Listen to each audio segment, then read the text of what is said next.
dad used to play a game which he thought was really hilarious.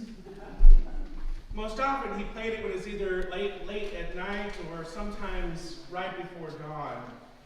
And the three of us, my dad and my brother and I, would be driving to the Sierras to go like on a backpacking trip, or maybe driving to Colorado to go deer hunting.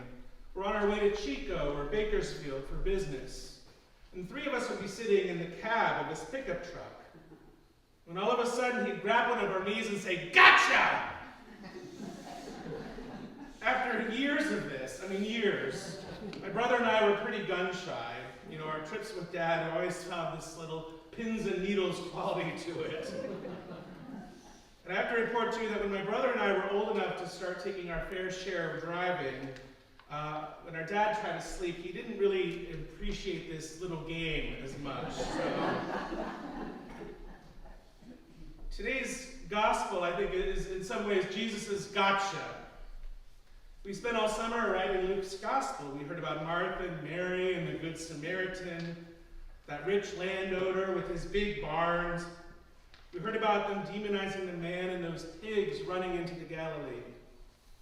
We even had Jesus teach us how to pray. All great lessons from Luke's gospel. And now as the summer is starting to come towards its end, now we're enjoying these last lazy, hazy days, we get the gotcha.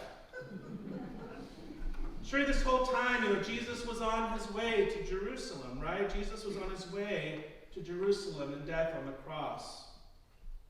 But sometimes I think we get lulled into believing that Jesus was nothing more than just a really good person. Or perhaps nothing more than a wise man or a guru who will help us lead more fulfilling lives. I think most times we like our Jesus to remain pretty vanilla. Jesus, the Prince of Peace, or Jesus, the gentle, loving shepherd. The Jesus of today's gospel is hard to swallow. Fire on the earth, division and discord. I kind of want to say to him, Jesus, it's the end of the summer. I don't want to be challenged. The harsh sayings and indictments in today's text, I think they remind us that if we call ourselves followers of Jesus, and that if we find following this Jesus to be a pretty easy task, then we're probably doing it wrong. Sure, we don't always appreciate the sometimes upside-down, topsy-turvy nature of God's kingdom.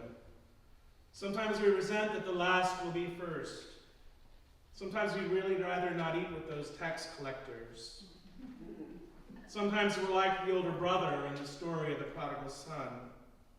The older brother who just can't believe that his younger brother, the one who squandered his inheritance away on profligate living, that he was welcomed back into his father's good graces, welcomed back so easily and completely. There's tension in that family, to say the least. Brother against brother, son against father. I think that this is what Jesus is talking about in today's gospel. That the love and grace of God can cause some problems. That the love and grace of God can cause strife and tension, even in our own families, even within the entire family of God. And I think Jesus is here to challenge our jealousy, our anger, and our desire for revenge. He's here to challenge our resistance to change. And Jesus is also asking us to take stock, to take a critical look at all of those times that we're the antagonists, the times we find ourselves the antagonists against those whom Jesus welcomes. Sarah Miles, in her book, Jesus Freak, she shares a story about being a teen in the early 70s. And she says of herself that she was young and fiercely anti-authoritarian, and that she used to go to a lot of demonstrations, be they anti-war or for women's rights, you name it. If there would be tear gas, you could bet that Sarah Miles would be there. And her favorite chant at these demonstrations was 2, 4, 6, 8, smash the family, church, and state. 2, 4, 6, 8, smash the family, church, and state. Sarah remembers that she had absolutely no idea back then that this was Jesus' chant. That it was a fundamentally Christian thing to say. Because what Jesus is saying in today's gospel is that he came to smash the family in the sense that he wants to change our definition of just who is included in God's family.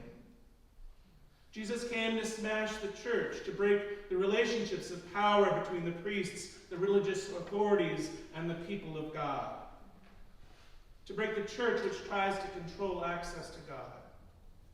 Jesus came to smash the state, to break up the relationships of power that to end the work of armies that subjugate, to end the work of governments that crush their own people with injustice and imprisonment, that use crucifixion as a form of control.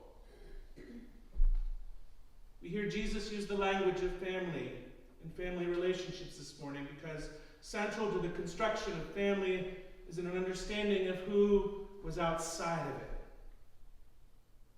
In Jesus' time and even now, families define outsiders. Widows, orphans, illegitimate children. These people had no power, no authority, no place. They were not fully human because they did not belong to a family. It doesn't matter anymore, Jesus says, that you're related by blood or by name or by property, by circumcision or geographical boundaries.